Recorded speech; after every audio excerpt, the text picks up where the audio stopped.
Assalamualaikum warahmatullahi wabarakatuh. Bertemu kembali dengan si Bray Sniper Aceh. Dalam konten hari ini saya mau membuat tempat nyanggongan lagi, karena terdapat jejak-jejak hama. Sekaligus ini adalah lokasi tempat kijang bermain, senyap, cocok untuk hewan-hewan besar, hewan-hewan gunung. Jadi semoga nanti ada hasil yang memuaskan. Ikutin terus si Bray Sniper Aceh dalam konten berburu. Salam satu laras. Assalamualaikum warahmatullahi wabarakatuh.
Alhamdulillah sahabat semuanya,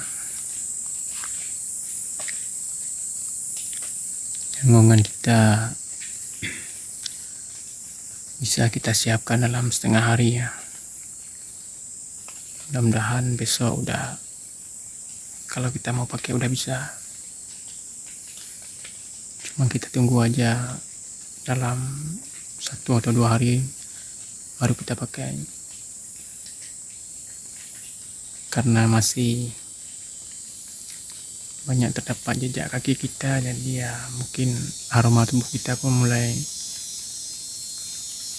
udah hilang, jadi nanti target baru bisa masuk ke area lokasi ya, maksudnya masuk ke lokasi spot kita ini. Jadi ya sampai di sini dulu perjumpaan kita. Assalamualaikum warahmatullahi wabarakatuh. Salam satu laras.